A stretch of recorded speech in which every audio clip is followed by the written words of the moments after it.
Okay, so our second talk is by Tom Hutchcroft. We'll talk about parallel bounds for critical long-range percolation. Thank you very much. Thanks. Thanks for inviting me. Thanks everyone for being here. So, as it says in the title, I'm going to be talking about long-range percolation. So let me start by just saying what I mean by that. So long-range percolation is a model where we start with the lattice, ZD, but no edges, okay, just the points. And then we add edges in a random way. And we're going to be interested in the case where we can add edges between vertices that are very far away in the usual distance on the lattice, which is what makes it a long-range model.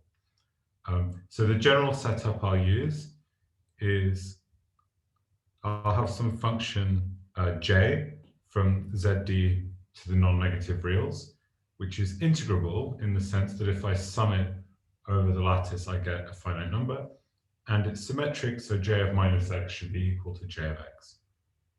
Okay, and if I'm given a function j like this, I can define long-range percolation to be the random graph where the vertex set is ZD. And again, there's no nearest neighbor edges to start with or anything like that. Just to start with, there's just no edges.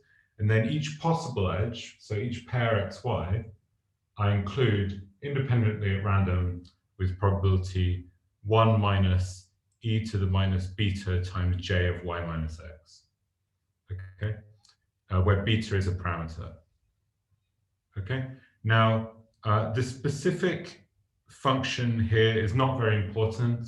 The important thing is that when the distance between y and x is large, this is roughly of this form, and we want probabilities to be between 0 and 1, and this is just a convenient way of making that happen. But the precise form here is not important. Okay, so again, just to stress, there's no special roles for nearest neighbors, although of course we can include usual nearest neighbor percolation in this framework by just taking j to be the indicator that x is a neighbor of the origin. So, okay. And so we're going to be most interested in the case that j is sort of genuinely long-ranged. In particular, that it has this kind of polynomial decay of this form, that j of x is like the norm of x to the minus d minus alpha, okay? Where it's convenient to write the exponent this way because alpha equals 0 here is exactly the threshold for integrability, okay? And integrability of the j translates into this random graph model having finite degrees. Okay, so if j is not integrable, you get infinite degrees. The model is still interesting in that regime, but the questions one asks of it are different. In particular, there's no phase transition. For that model, the phase transition happens at 0. Okay, so we're interested in the integrable case, so it makes sense to write it this way. Okay, and so as usual in percolation, we're going to be interested in the geometry of the connected components of this random graph, and in particular how that geometry changes as we change this parameter beta. So usually we'll think of j being fixed and then varying the parameter beta. Okay. Now, as I mentioned, as with usual percolation, a lot of the interest of this model comes from the fact that it has a phase transition. So in particular, in many situations, we'll have that there exists beta c, which is strictly between 0 and infinity, such that when beta is below beta c, there's no infinite clusters, and when beta is above beta c, there is an infinite cluster. Okay, so in particular, if you're in more than one dimension, then this is always true no matter what alpha is. Whereas if you're in one dimension, it turns out you get a phase transition if and only if alpha is sufficiently small, so less than or equal to 1. Okay, which is the theorem of Newman and Shulman. Okay, and I'll come back to this shortly. So there are many reasons to be interested in long-range percolation. I think it was, well, there are motivations coming from understanding so-called small world phenomena. It's also just an analog of, for example, Ising models with long-range interactions, which have, physical motivations, things like that. For me, long-range percolation is a bit like percolation, which I already like, and it's a bit different, and it helps you explore. Understanding long-range percolation can help you understand nearest neighbor percolation better as well. And a surprising thing is, although it perhaps seems like the model is more complicated, our understanding of long-range percolation is actually much better than our understanding of nearest neighbor percolation in various ways. So in particular, there's a theorem of Noam-Berger from 2002, which says that if this parameter alpha is strictly less than d, then the phase transition for the model is continuous, i.e., at the critical parameter b to c, there are no infinite clusters. Okay, and of course, proving something like this for nearest neighbor percolation is a very big and famous open problem. So it's perhaps surprising that there is a proof for long-range percolation. Now, this condition alpha strictly less than d is necessary in general because of this theorem of Eisenman and Newman that says in one dimension, when alpha is equal to 1, so remember, this is the kind of critical value of alpha for the existence of a phase transition, they show that the phase transition is actually discontinuous for this model. Okay, there exists an infinite cluster almost surely at the critical parameter. Okay, and this is an important example to understand, particularly, for example, if you'd like to prove that there's no percolation in 3 dimensions nearest neighbor model, or for example, this general conjecture of Benjamin and Schramm that says that for transitive graphs, as soon as PC is less than 1, there should be a continuous phase transition. If you try to attack conjectures like this, you'll find that many of the methods you would try to apply would apply to this model as well. And so, it's really a barrier that you have to find. You have to find methods that do not apply to this model. It's an important thing to consider. Okay. Now, you might be wondering, why is this condition alpha less than d equal d? What's going on here? Why should this be important?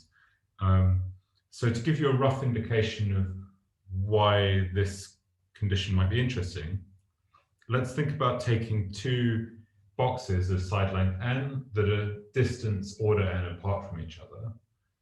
Then what you find, and if you look at the number of edges going between these 2 boxes, you find that if alpha is less than d, then we get a large number of edges with high probability.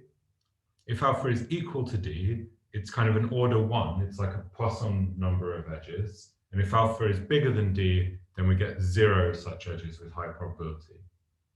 Okay, just by computing the first moment, right? So this is giving you at least some indication of why this condition might be important. So again, just stress, as alpha gets smaller, the model gets kind of more long range. It's easier to have longer edges. Okay. Now, Noam-Berger's proof of his continuity theorem, it basically works by showing that the set of beta for which an infinite cluster exists is open. In other words, he assumes for contradiction that there is an infinite cluster at beta c, and then shows there would still be an infinite cluster when you decrease beta a bit, so it can't really have been beta c. Okay, so this is a nice way of proving continuity theorems. It doesn't really tell you very much about percolation at the critical parameter though, because it's this kind of proof by contradiction. It tells you something about supercritical percolation, but it doesn't tell you very much about critical percolation. So the new result that I want to tell you about today is, well, it's a new proof of Berger's theorem, which is quantitative and yields explicit control of the critical percolation. Okay, so again, I'm going to need this condition alpha strictly less than d.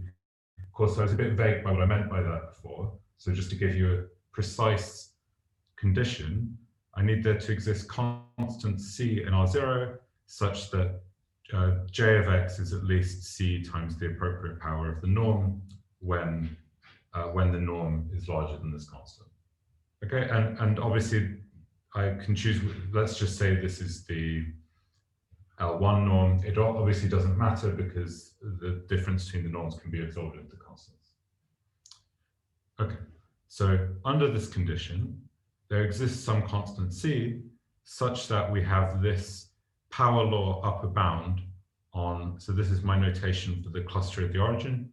So the probability that the cluster at the origin is bigger than n decays at least like some power of n, some explicit power of n, d minus alpha over 2d plus alpha.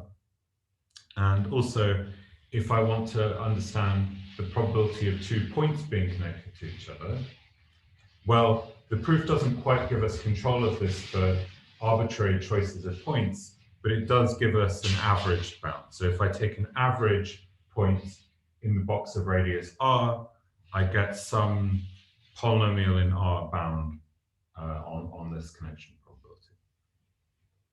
Okay, and I'll come back to saying something about the specific constants we get here in a minute. Okay, so before I say anything more, just some quick comments. One is that the ZD is not really very relevant here, so there's a more general version you can formulate of this for long-range percolation on any group, say. But let's stick to ZD for the purposes of this talk. This is really most interesting when the dimension is smaller than 6 and alpha is bigger than d over 3. And the reason why is that if d is bigger than 6 or alpha is smaller than d over 3, then we expect long-range percolation to have what's called mean field critical behavior. And this is proved for many examples, right? So what that means is that in this high-dimensional setting, the critical percolation clusters should look like a sort of appropriate branching random walk. So in particular, their sort of intrinsic geometry should look like a critical branching process. And you should just get 1 over root n here, for example, for the probability of having at least n vertices, right? But on the other hand, in the low-dimensional big alpha case, we're really not in the mean field regime. So these bounds are really applying to a model where we don't know how to compute what these exponents really should be. So that's kind of the main interesting thing. Okay. So just to say a bit more about this critical exponent stuff. So I imagine many of you will know, generally in percolation and other statistical mechanics models, we expect that, models at criticality will have all these interesting fractal-like features, and these will be described, at least to some extent, by various critical exponents that one can consider. So, for example, we expect that this probability of having at least n vertices should decay at criticality, and the cluster should decay like some power of n, and the probability 2 points being connected to each other should decay like some power of their distance. And there's some traditional notation for writing what these powers are. Of course, a priori, there's no reason for these powers to exist. We have to prove that, and in general, we don't know how to prove that. But in an ideal world, we'd like to prove that these exponents exist and maybe to compute them. But again, this is something we know how to do sort of for 2-dimensional nearest neighbor models and for high-dimensional models, and that's about it. Okay, so in particular, when you're in this high-dimensional setting, it's known through the work of Hara and Slade, at least under some slightly stronger assumptions, that we do indeed have this picture with delta equals 2 and eta equals 0. So in particular, that's sort of saying that the point-to-point connectivity decays like the Green's function in high dimensions for nearest neighbor models, and we get this 1 over root n tail for the volume, like in a Galton-Watson tree. Okay. And if you interpret our new results in this terminology, you get these explicit bounds on these exponents. If they exist, then they must satisfy these bounds in the books. Now, okay, so these are kind of simple rational functions, but maybe they're not so meaningful to you. So let's see how they compare against the predictions of the physicists, which are actually surprisingly simple in some ways for the long-range models. So I'm about to tell you about some conjectures that come from the physics literature, and they really go back to the work of Sachs in the 70s on the Ising model. And they say the following. So first of all, in one dimension, very simple prediction. It says that if you look at this 2 minus eta, so again, that's this thing here describing the decay of the point-to-point connectivity, then it should just be equal to the exponent, the parameter alpha, which is describing how long-range the model is. It doesn't get much simpler than that. And if you take that relation and you apply some standard heuristic relationships between the exponents, you get this prediction for delta, which is that when alpha is smaller than a third, you should get this mean field behavior where delta is 2, and then it should behave like this rational function 1 plus alpha over 1 minus alpha. So again, this is a really simple prediction. To my knowledge, this is wide open to prove this. I think the sort of lower bounds may be known, but anyway, this is a great problem. Now, in higher dimensions, of course, things get more complicated, but they get less more complicated than you might expect, let's say. So basically, the conjecture is that there's these two regimes, kind of a long-range dominant regime and a short-range dominant regime. And in the long-range dominant regime, when alpha is small enough, the model behaves in a similar way to the one-dimensional model, right? These long edges are really the relevant thing, and actually the fact that you're in a lattice of different dimensions somehow is not so relevant, supposedly. So when alpha is small enough, you should get the same thing, that 2 minus eta is just equal to alpha. Delta is basically this, there's this kind of a change of parameterization because of the different dimension, but it's basically behaving the same way as the one-dimensional model, except, you know, in the one-dimensional model, these say delta is like blowing up as you get to 1. But here what happens is, before delta is allowed to blow up, you kind of hit this nearest neighbor exponent, and at least conjecturally, it doesn't get worse after that. So you actually can't, the exponents can't get worse than they are in the nearest neighbor case. So you enter this short-range dominant regime where the model is supposedly behaving in the same way as the nearest neighbor model. Again, this is all just conjectures. There's really nothing proven here. But I just wanted to stress how simple this conjecture picture is. Obviously, the only complicated part about the picture is that, you know, we don't know how to compute what these nearest neighbor exponents are, so we don't know when you should hit this short-range dominant phase. And then if you're really brave, you can try and understand what happens when you are at this critical value of alpha, where you're on the boundary of these two regimes. And obviously this gets kind of complicated, but it's interesting. Things can happen. You get sort of logarithmic corrections, and actually there is rigorous work on this in high dimensions by Chen and Sakai.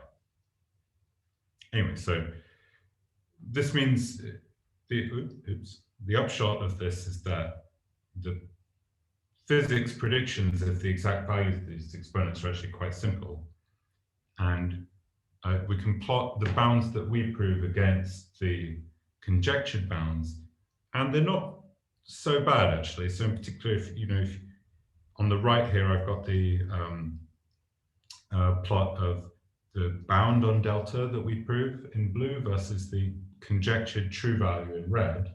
And of course, our methods really don't see this short-range dominant regime appearing at all. But in this, what should be the long-range dominant regime, they're actually pretty good. And they're always within a factor of 2, say, the bound on delta. Anyway, so I think this is really interesting to try to prove these conjectures, particularly in one dimension, say, where it really seems like something we ought to be able to do. Okay, so that's the end of me telling you about physics conjectures. So if you didn't like that, we'll go back to to normal math now. Okay, so before going any further, I want to kind of zoom out and talk about, what are the main strategies for proving that you have continuous phase transitions in percolation? So how would one approach such a problem?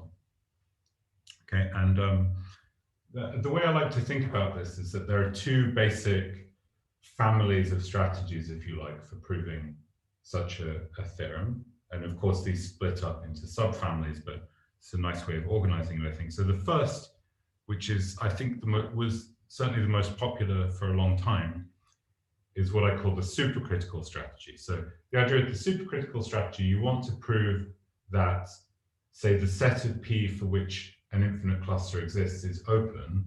So roughly the way you do that is you say, well, let's assume that I have infinite clusters at some P, and try to, or beta in the long-range models, and then try to argue that if infinite clusters exist at all, then they must be somehow large in some sense, or maybe look like the original graph in some sense. And okay, this is vague, but you want them to be large in some way that's strong enough that the clusters themselves must have PC less than 1. Right? So if the clusters themselves have PC less than 1, then I can decrease P a bit, I'll still get an infinite cluster inside that infinite cluster, so I can't really obtain a PC, and I'll have proven the theorem. Okay, and there are many examples in the literature of this, so I'm not going to talk through all of them, but just to say, for example, in particular, the Berger's original proof is very much in this kind of framework. And these strategies are nice, but they tend, as I said, they might tell you something quantitative about supercritical percolation, but they're probably not going to tell you anything quantitative about critical percolation. Okay. Now, on the other hand, the other kind of strategy we might pursue is what I call the subcritical strategy. So in this strategy, we want to prove that the set of P for which infinite clusters do not exist is closed. Now, of course, that's equivalent to the statement I just said, but thinking about it this way instead gives us a different kind of frame of mind. And one way we can try to do this is by proving that there's some non-trivial upper bound on the distribution of the cluster at the origin, which holds uniformly throughout the subcritical regime, right, from 0 to PC. And by non-trivial, I mean, something that would imply that it's finite in particular. Okay, so of course, it's not clear how you do such a thing. Now, often the way this is done is using what's called a bootstrapping argument. So the idea of a bootstrapping argument is you take some assumed bound on the distribution of the volume of the cluster, which at least holds when P is, say, really small. Okay, and then you prove that this bound actually implies a stronger version of itself. Okay, now that might seem like a strange or circular line of argument, but bootstrapping arguments really work. So just to give you an example, the Hara and Slade analysis of high-dimensional percolation via the lace expansion, roughly the way it works is as follows. It's actually a bit more complicated, but for example, the self-avoiding walk lace expansion really does work like this. So what they do is they prove, roughly speaking, that if you had a bound of this form, so if you knew for very high dimensional percolation that for any x and y, the probability that x and y are connected is at most 3 times the Green's function. Okay, then what they prove is, well, in fact, then it must be bounded by 2 times the Green's function. Okay, so again, this seems silly, but this is really how the proof works. And once you establish this implication, you get via a continuity argument that the strong form of the bound with the 2 must hold uniformly on the subcritical phase. This is not, the continuity argument here is not totally obvious, but you know that actually in subcritical phase, these connection probabilities really decay much faster than the Green's function, at least for large x and y, and that's what makes the continuity work. Okay. Now, and then of course, you get this bound holding uniformly on the whole subcritical phase, so it must hold a criticality as well by continuity. So our proof is also going to use a bootstrapping argument. I'm going to be able to show you completely a proof of a weaker theorem, which is a bit easier, and then I'll tell you some of the ingredients that go into proving the strong theorem. So one just comment before we get started that the proof I'm going to show you builds on ideas that were used to analyze percolation on some kind of big groups like non-Euclidean stuff, in particular joint work with Jonathan Herman, in which we looked at percolation on groups of intermediate growth. It doesn't matter if you don't know what those are, but it's interesting that we had these ideas to analyze these non-traditional settings. They ended up being useful back in the Euclidean context as well. So one key ingredient going in is something called that I call the Two Ghost Inequality. So this is kind of a universal bound on the probability of having two distinct large clusters near each other.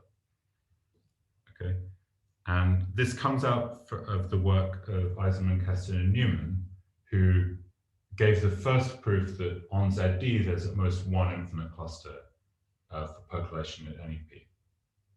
And of course, a year or two later, there was the proof by Burton and Keene, which is the one most people learn now. But the Eisenman, Keston, Newman proof is very nice, and it has it gives sort of stronger quantitative stuff coming out of it. So in particular, it's only implicit in the original paper, but a bound that you can get from this Eisenman, Keston, Newman paper, it says that if you take the edge in the middle of the box in ZD, and you look at this event where you have the edge has distinct clusters at its endpoints that both go to the boundary of the box, then you get a bound that's like with an explicit constant that's log n over root n. Okay,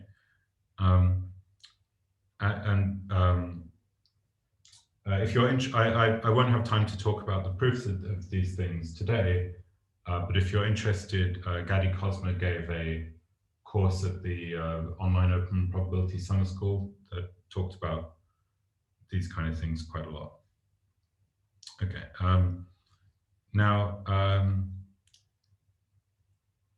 so these bounds of the Eisenman, Keston, Newman form, they, as I said, they were only implicit in the original paper, and they got kind of lost and forgotten for a long time, and they were really repopularized in the work of Raphael Cerf in 2013,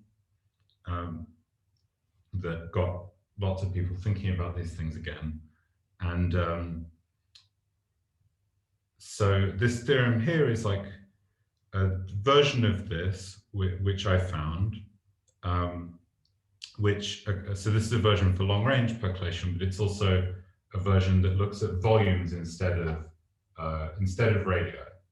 So so there's one would also get a bound of this form. Just zoom in. So the two ghost inequality for, say, nearest neighbor percolation says that the probability of this event, where you fix some edge and you say, I want to have its endpoints be in distinct clusters, both of which have size at least n, and at least one of them is finite. This is always bounded by a universal constant over root n. Okay, so it's kind of a volume-based version of the Eisenman, Keston, Newman bound. Okay, now one interesting thing about this is because it's in terms of volume and stuff like that, it actually works more generally. You can look at it on other kinds of groups, things like that. The nice thing here is that working with volumes is much better when you're doing long range things, because these radii tend to just be really big. You know, something like this isn't going to be true. Okay, so what the theorem says is that if we have any long range model, we can always normalize so that the sum of the j's is 1. Then there's a universal constant, so that if I sum over all x of this prefactor here, which is roughly root beta times j of x, times the probability of this event where the origin and x are in distinct clusters, at least one of which is finite and both have size at least n, then this is always bounded by c over root n. And c is really an explicit constant. It's something like 1,000. Okay. Now, so the idea of the proof of the continuity theorem, so again, I'm not going to be able to tell you about the proof of this, but it's very nice actually, and anyway, I don't have time. So I'm going to tell you now how to use this to prove continuity theorems. And the idea is going to be to use a bootstrapping argument. So what we'll do is we'll assume some bound on the tail of the volume of the cluster at the origin, and then we'll use that together with this Two Ghost Inequality, which says something about having two big clusters, to deduce a stronger bound on the tail of the volume. Okay, and we'll first do this, as I said, under the stronger assumption that alpha is less than d over 4. And I'll prove it with a worse inequality, with a worse exponent, right? The bloke that becomes degenerate when alpha goes to d over 4. Okay, and I'll call this theta. Okay. So here's how our bootstrapping argument is going to go. So I first claim that it suffices to prove the following. Let's prove there exists a constant c, such that if beta is between beta c over 2 and beta c, say, then and a is finite, then if this bound holds, so if the probability of the cluster of the origin has size at least n is always bounded by an to the minus theta, then in fact it's bounded by the same thing, but where the constant has changed from a to c times the square root of a plus 1. Okay, so this is what I'm going to prove, that this implication holds. This is the way the bootstrapping works. Now, of course, you know, this implication is going to imply something good no matter what theta is, but I'm going to need to take theta to be this in order to prove this implication. Okay, now let me first convince you that if I can prove this implication, then I'm done. Why is that? Well, let's define for each beta, a of beta, to be the minimal value of this constant so that this inequality holds. Okay, now there's a famous theorem in percolation, sharpness to phase transition, which says that when you're below beta c, the volume of the cluster at the origin actually has an exponential tail. Okay, now that's actually much stronger than we need. It follows that a of beta is finite for every beta less than beta c. You certainly have this polynomial bound at some constant.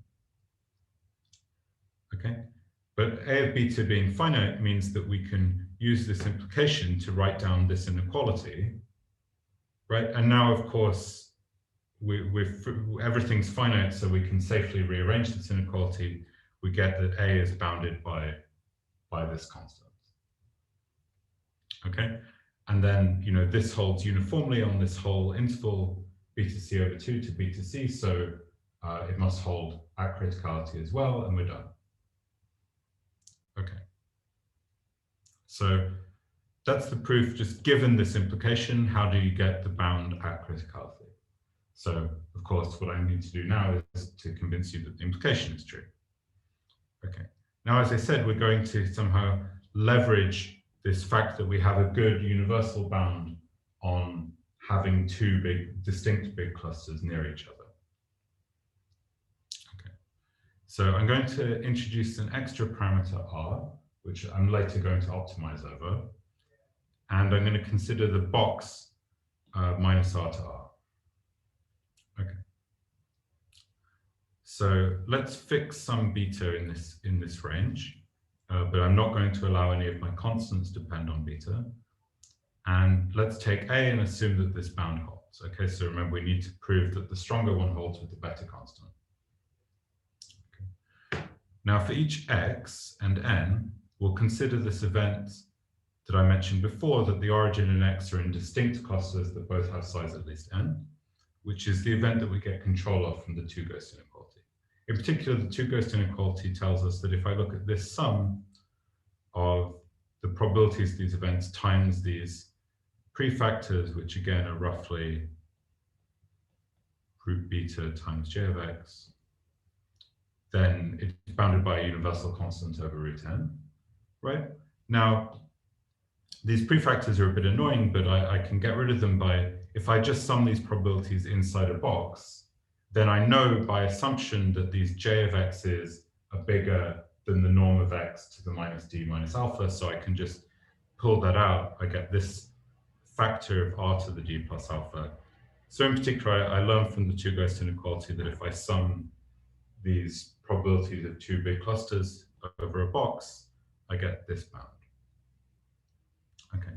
Now, on the other hand, I can also lower bound these probabilities. So how can I do that? Well, just by union bound, the probability that x and the origin are both in big distinct clusters is at least the probability they're both in big clusters minus the probability they're connected. And then this first bound, this first term, I can lower bound by the square of the one for the origin by FKG and translation invariance of the model. Okay. So what I can then do is, so if I'll explain this not in the order I've written it. So if I rearrange this inequality, so I can think of this as an upper bound on this square in terms of the sum of the other two things, and then I average over x, what I get is that the probability that the cluster at the origin is large, the square of that, so if I average over x, I get that it's bounded by the average connection probability to x plus the average of the probabilities of these two cluster events. Okay, and of course, the second thing is exactly what I get control of from the two ghost inequality, and it's bounded by this quantity here. Now, for the first, how am I going to bound this? Well, I can do it as follows. So this sum of the connection probabilities, well, it's just the same thing by linearity of the expectation to the expectation of the intersection of the cluster of the origin with the box, right? And I can bound that by the expectation of the minimum of the cluster of the origin with the total volume of the box, right? And that's nice because I can write this as a sum in the usual way, and then I use my assumed bound and I get on these tail probabilities, and I get this bound here for this sum. Okay, so in particular, if I divide by this, I get this. Okay, so it's probably a bit difficult to follow the arithmetic at this point, but if what you can do now is, remember, r was just a parameter, so now I can optimize it. It turns out the optimal thing is to take this power of n, and this value of theta was chosen exactly so that when I do this last step, I optimize over the value of r, that on the right-hand side here, I get a constant times a plus 1 r to the minus 2 theta. Okay, and you just take square roots of both sides and you're done. So again, the arithmetic here is probably a little bit difficult to follow at home, but the basic idea is that this two ghost is really giving us this universal, we always get this square root, right? And then we're kind of like interpolating between the assumed bound and this universal square root bound using this argument. And you know, the assumed bound was weak enough, we get kind of closer to the square root, we get something better. That's roughly what's going on. So that's the proof, at least of this weaker theorem. Okay. Now, if we want to try to improve this and recover the full result of Berger in the quantitative way, there are two steps that go in. So one that I don't really want to talk more about is there's a better way, there's an improved version of this two ghost inequality which handles long edges better. but I don't want to go into that because, well, first of all, I didn't show you the proof of the original one, so that's that. Now, the second ingredient, which is less technical, is to find a better way of converting volume tail bounds into these connection probability bounds. Well, the connection probability is also known as the two-point function. Okay, so in this proof here, we just did this very simple argument, but you see this inequality here is really wasteful, right? When we just bound this expectation of the intersection by the expectation of the minimum, this is a really bad bound. So we'd like to find a better way of doing this if we can. And this is what I'll talk about in the rest of the talk. Okay. So the rest of the talk will basically be about this problem of how can we efficiently convert volume tail bounds into two-point function bounds. So actually, if you like, everything I'm going to be talking about from now on is equally interesting for nearest neighbor percolation. So if you prefer to think about nearest neighbor percolation from now on, you can. Okay. So, and indeed, I want to put us in a very general setup. So what I'll consider from now on is I'll just have a weighted graph, in other words, a graph together with a function from the edges to non-negative reals. And of course, if I have any such graph, then I can define percolation on it just like I did before, where I have this parameter beta, and I include each potential edge with the 1 minus e to the minus beta j of the edge. Okay, so this is a general framework. It includes long-range percolation, nearest neighbor percolation, whatever. Okay, and G could be finite or infinite. Now, given a weighted graph like this, let's take lambda to be some finite subset of this. Now, of course, earlier on I would have taken lambda to be a box, but it could be whatever. And I'm going to be interested in studying this random variable, which I define to be the largest intersection of a percolation cluster with lambda. Okay. Now, just to stress, this percolation cluster is allowed to go out of lambda and back in. It's not percolation inside lambda. It's just the intersection of a percolation cluster in the whole graph with the set lambda. Okay, and I define m beta of lambda to be basically the median of this random variable, except it's convenient to do it with 1 over e instead of a half. Right, so it's kind of the typical value, but what do I have a good probability of being larger than? Okay, so the theorem that I want to tell you about is, I think, quite surprising. So it tells you completely generally that this random variable, the k max lambda, the biggest intersection with lambda, is tight, i.e. if you divide it by its median, then that family of random, all the possible random variables you can get with all graphs, all lambda, this whole family is tight, and they have these uniform tail bounds, so the probability of being bigger than your median by some factor is exponentially small in that factor. Everything's completely universal, and similarly, being a small factor smaller than your median is also unlikely, but with just this linear bound. Okay. Moreover, if you fix a specific vertex u, and you want that vertex to be in a cluster which is bigger than the median maximum size of a cluster by a constant factor, then you get this bound where you have one term which is just the probability of being in a cluster that's bigger than the median, then you also get this exponential term here. Okay.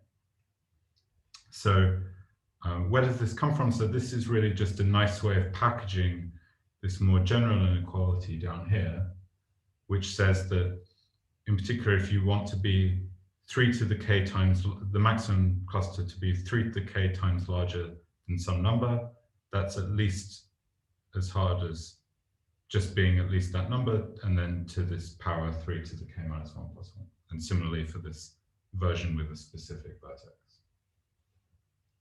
Okay. Now, as I said, I think this is something that it's, and the proof of this is quite easy. And it's just something that seemed to have been missed from the percolation literature. And it's very nice. You can do lots of things with this.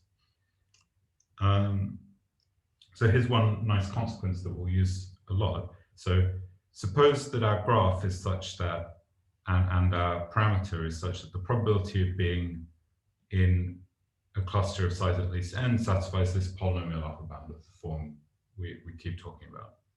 Then what a corollary of this theorem is that in fact, the probability of having a large intersection with lambda can be bounded in this way, where we get some constant we don't really care about.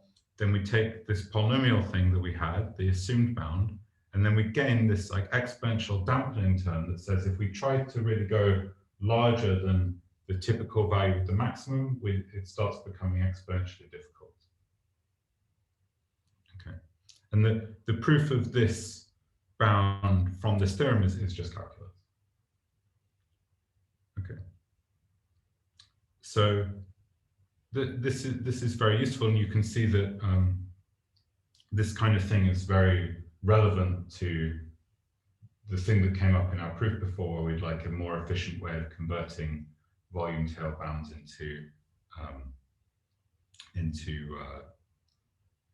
two-point function bounds. Okay, so in particular, we get the following corollary that says, again, under this assumption of a polynomial tail bound for some exponents, then we get that for any set lambda, that the maximum size is bounded by this power of the volume of lambda, 1 over 1 plus theta.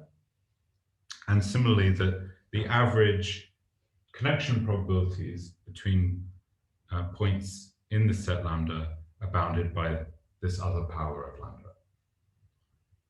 Okay, and what's more is that actually this corollary is sharp in loads of examples. I mean, the powers you get are really the right powers. So in particular, if you take, for example, the Erdős-Renyi graph classically, this gives you a nice way of understanding the largest cluster. Take a high-dimensional torus, it's the right power. If you take even a low-dimensional torus, it should be the right power in every dimension. So it's very nice. For a box, it's only the right power in low dimensions, not in high dimensions, but the torus, that should be sharp in every dimension.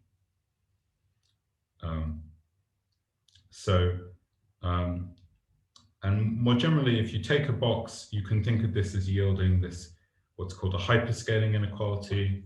So given the time, I won't go into this, but there's a long tradition of proving inequalities between critical exponents. This is a new one, and this should be an equality in low dimensions. Okay, and in order to deduce this corollary from the theorem, it's very simple. All you do is you say, so the average connection probability, sorry, the sum of the connection probabilities, if I fix U, is again just this expectation, which I can write as the sum of the tails. And then I use this bound that I mentioned before, right, where I get the assumed polynomial plus this exponential dampening. And, you know, I do some standard calculations and I get a bound of this form, right, with this power. Basically, because if I sum something like this, you know, I sum a polynomially decaying thing times an exponential, it's similar to summing the polynomial up to 1 over the constant in the exponential. Right. Now, on the other hand, I can also lower, if I sum over both vertices, well, this is just the same as the expectation of the sum of it's the expectation of the number of pairs of vertices that are connected. That's clearly at least this maximum cluster squared. And this had a reasonable probability of having size at least m by definition. So you get that this is bounded by constant times m squared. And then you just, you know, rearrange these inequalities and you get all everything that I claimed. Okay. So in the last 5 minutes, what I want to tell you about is how to prove this theorem about universal tightness of the maximum cluster size. Okay, and as I said, it's actually very simple. So let me explain it backwards. So the proof is going to use the BK inequality. So just to remind you what the BK inequality says, if I have if I have an increasing event A, so this is something where some set of possible configurations for percolation such that if I add more edges to my configuration, it can only help A occur, then a witness for A is just a set of edges that are all open, and just by knowing that those edges are open, I know that A occurred. So for example, if A is the event that X is connected to Y, and W is an open path between X and Y, then W is a witness for A. Okay, and this event A circle B is called the disjoint occurrence of A and B. It's defined to be the event that A and B both occur, and there exists a witness for A and a witness for B that are disjoint from each other. Okay, and similarly, you can define this with multiple events. And the BK inequality says that the probability of disjoint occurrences are bounded by the product of the probabilities. Okay, and so this is a classical thing in percolation that's used all the time. Okay, now in order to prove the theorem that I mentioned using the BK inequality, it suffices to prove the following deterministic inclusion of events, which says that this event that the maximal cluster has size at least 3 to the k times lambda is just contained in this big disjoint occurrence where I have 3 to the k minus 1 plus 1 copies of this event that the maximum cluster has size at least lambda. Okay, and similarly for this one with a specific vertex where I get one copy of the event that this specific cluster was large, and 3 to the k minus 1 copies of the event that the maximum cluster was large. Okay, so if I can prove this, again, this is a completely deterministic statement, inclusion of events. If I can prove this, I just apply the BK inequality and I'm done. Okay, so the rest of the proof is going to be totally combinatorial. Should I be going to 5 to the hour or to the hour? Usually 5 to the hour, but you can take a few more minutes. Okay, I'll just give you a very quick sketch of how this inclusion goes. So the way it's going to work, so the key thing is this combinatorial lemma that says the following, and I imagine this is well known to certain graph theory communities. So we take a connected locally finite graph, and which could be infinite, and a finite set of vertices A that has at least 3 elements. Then the claim is there exist 2 disjoint sets of edges, such that E1 and E2 both span connected subgraphs of G. And moreover, if I look at the set of vertices that are adjacent to these sets of edges, then they at least contains at least a third of the elements of A. Okay, between a third and 2/3 of the elements of A. Okay, and how do you prove that? Well, I don't really have time, but it's not too hard. You first of all, you can assume G is a tree by taking a spanning tree otherwise, and then you do the opposite of a greedy algorithm. You grow one set of edges so that you always maintain that both that set and its complement are connected, and you try to add as little of A as possible at each step. And then you find that at the time when you first had at least a third of the volume of A, you can't have more than 2/3 the volume of A. Okay, so that's a very quick sketch of that goes. Now, once you have this lemma about splitting into 2 sets, you can apply it like recursively in this sort of divide and conquer kind of fashion, and you get that if instead of having at least 3 elements, A has at least 3 to the k elements, then you can find at least 3 to the k minus 1 plus 1 sets of disjoint sets of edges, each of which spans a connected subgraph of your original graph, and the intersection with A has roughly A over 3 to the k elements. Okay, and again, you just take the thing about applying to 2, you apply it once, then you keep applying it until you've until applying it might make you go below here, but you have to be able to keep splitting until everything's in this regime. Okay, and given that, this just implies this inclusion because you take G to be the maximum cluster, and you take A to be the intersection of the maximum cluster with the set lambda, and then this is just an interpretation of what that combinatorial lemma says. Okay, so I'll end there, and thanks everyone for coming. Thank you very much. Any questions? Tom, maybe a silly question. In the end here, you explained this very nice splitting of a connected set, and it seems to rely a lot on the fact that you're splitting the bonds. If you wanted to split sites, maybe it would be different, because if you took a star graph, then the center of the star has to go into one of the sets, and once you do that, the star breaks into many connected components of size, let's say 1. So is there some difference between bond and site percolation that you're pointing out here? That's a good point. I hadn't, to be honest, I very rarely think about site percolation for no particular reason. I just don't. Maybe long-range models don't make sense for site percolation. I also don't. I've never tried really. Yeah, I guess long-range models don't really make sense. But anyway, I mean, this last part was really something about nearest neighbor as well. Right. So I'm wondering. If you have large degrees, then it's going to get worse for site percolation. I mean, I think if you have a bound on the degree, then it should be fine. Maybe the constants are different. Okay, yeah. Maybe that's the point, the bound and the degree. Yeah. All right. Thanks a lot. Very nice stuff. Thank you. Any more questions?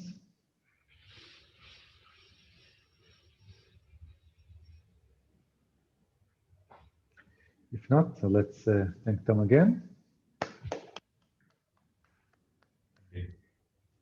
Thank you very much. It was a wonderful talk.